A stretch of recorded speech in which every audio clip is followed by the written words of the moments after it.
Hello everyone, Moran McKay here, and welcome to another Oblivion mod walkthrough. Today we're doing Red Sonia by the Priest 909. Okay, so this adds a new companion, Red Sonia from the comic books, like Conan the Barbarian. They're kind of intertwined, or they do things together every once in a while. I'm not a real big fan of the comics, so I don't know a lot about Red Sonia. But anyway, this mod adds her as a companion, and it also adds 4 skill books that are associated with a bit of a mini quest. So after you install the mod, you'll get this quest update. Find Sonia. I received a message from my ex-partner Sonia saying, as I promised, I kept your money safe. If you ever need me, I'll be in our favorite town, Bruma. Alright. To assault the Redarin of Morrowind. And I'm on my barbarian for this. This is going to be one in a set of like. I'm not surprised. Recruitment It seems quests. that Skyrim is always involved in a border dispute. Loud recruitment quests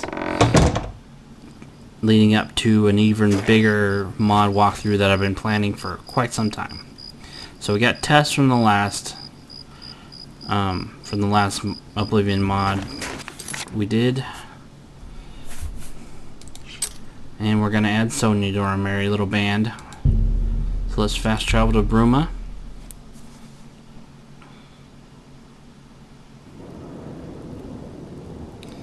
She is waiting for you in the chapel. Okay, little notes about Sonia. Well, let's just go in there first.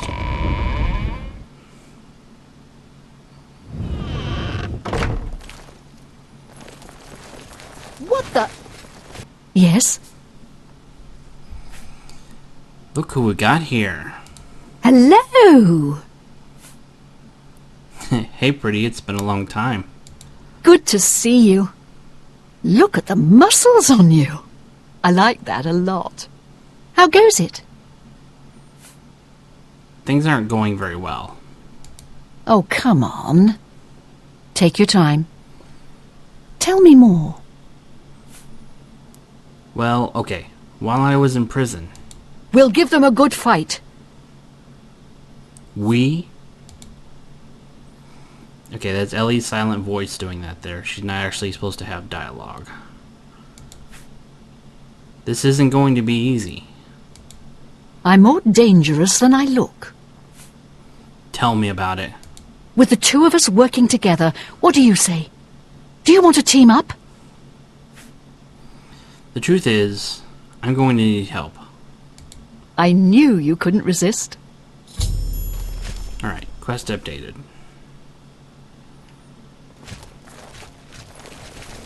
Oh, I'm stuck on a pew. Okay, so she gives you 800 gold and a summon Sonia spell in case you get separated.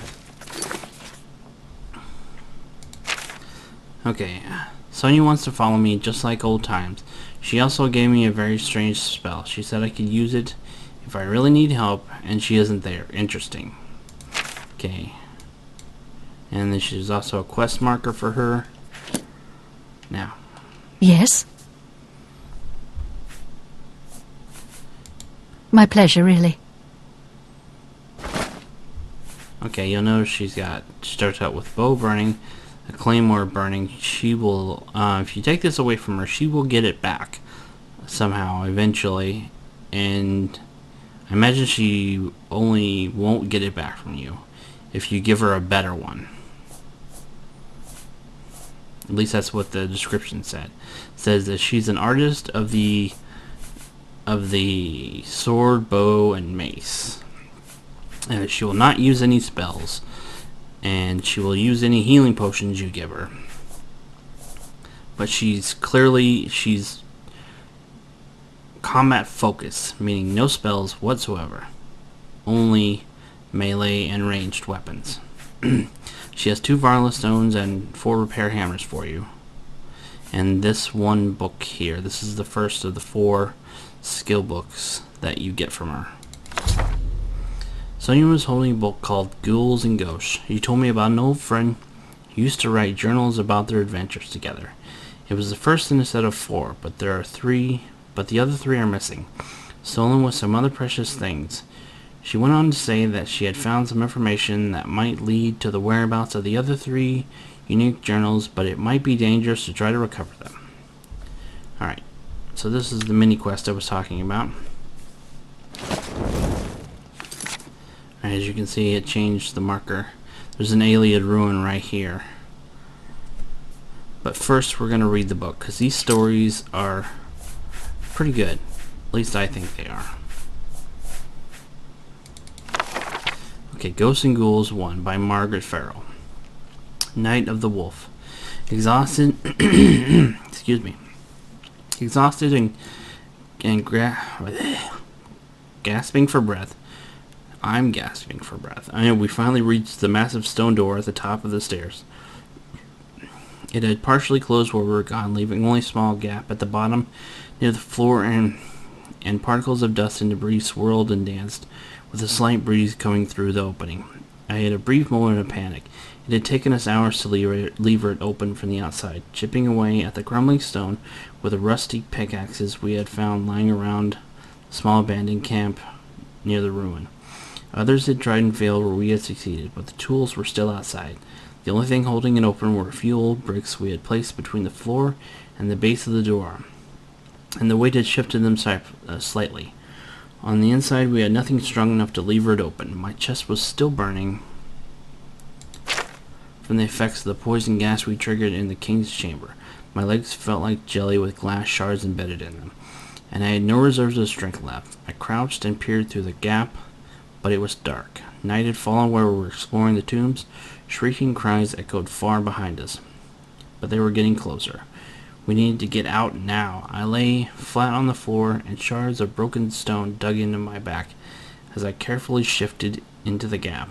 As luck would have it, I was of slim build, but even so it was a tight fit, and I feared I would dislodge the bricks and the heavy door would crush me beneath it.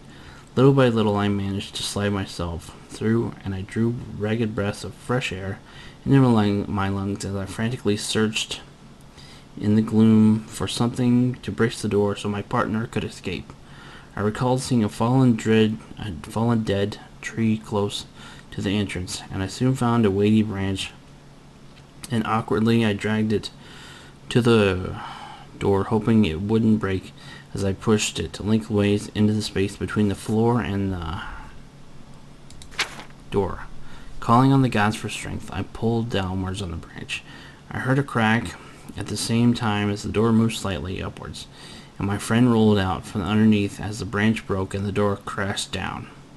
By the divines, that was close, Sonia cried. There were glowing patches of ectoplasm dripping from her auburn hair, and her shoulders and face were smeared with the fetid fluids of the undead creatures that had attacked us in the tombs. She laughed at the taunt expression on my face and clapped me on the shoulder.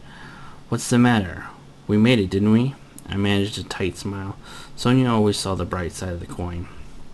"My name is Ashen Rose, and I am a dark elf, small and slender, and I have been told by some that I have the beauty of the flower for which I was named.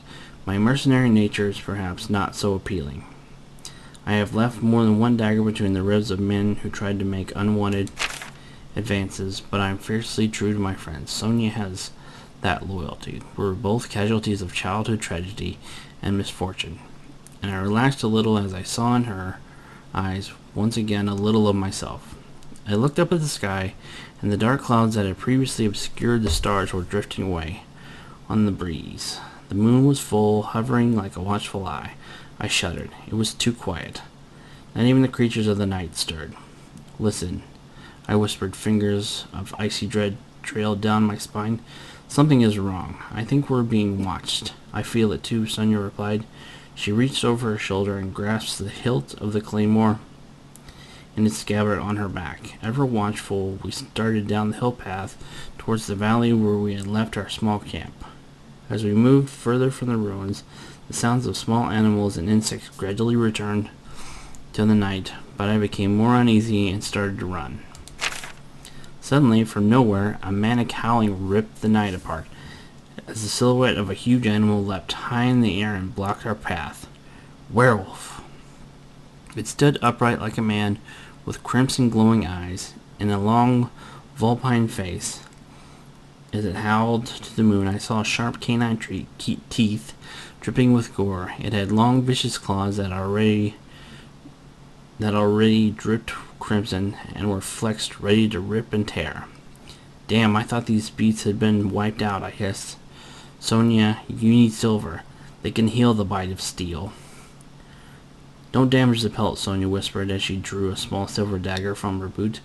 I will strip it from the beast. The werewolf had not yet made a move, but stood with its head on its side like a common dog scenting the air. Guttural sounds rumbled deep in its chest, and there was a glimmer of intelligence and a deep sense of sorrow in the glowing bestial eyes. Sonia and I both tensed, ready to leap away at the slightest movement. Very carefully I withdrew a vial of poison from a pouch on my belt and removed the stopper. The werewolf watched with interest while I withdrew an arrow from my quiver and dipped the arrowhead into the toxin. I had no idea if the beast would be affected by it, but I only had one silver arrow I must not miss. I started to back off, pulling back the string of my bow, while Sonia began to circle the creature. At once I leapt towards her.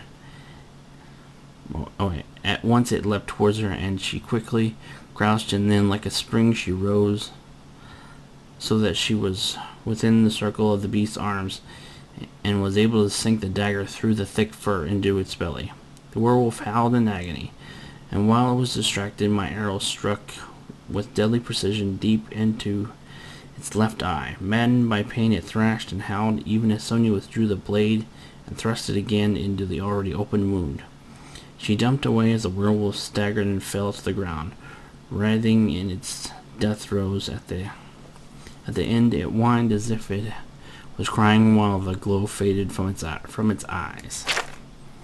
There was a strange expression on its face, almost like gratitude. Thick clouds once again obscured the moon, and the night sounds returned. What next? I said as I retrieved my arrow. I wonder if it wanted to die, Sonia said as she started to take the pelt. It didn't really fight back. It looked sad at the end. Perhaps we did it a favor, then I replied. At least you'll get your fur boots. We both turned together to look back up the hill. The door of the tomb loomed ominously, as we both knew we might be returning here someday. Alright. So let's take a little look. She's a little bit more complicated than your standard companion. You know, let's go for a walk. Wait here, I'll be back. You should go home now. You know, light a torch. Let's get some rest. Okay. Combat. Follow me, equip your weapon. Be stealthy, stay close, stay back. Okay. I'm ready for battle when you are. And guidance. Okay, you can set her home and show her around a little bit. She also has a black horse that I imagine she'll summon once you get on your horse. That's the only spell she has, by the way. Does she mirror you? No? Okay. Alright. Well, that's it for part 1, folks. We'll do the Ayleid Ruin and read the next one in part 2. Thanks for watching, everyone, and I'll see you guys later.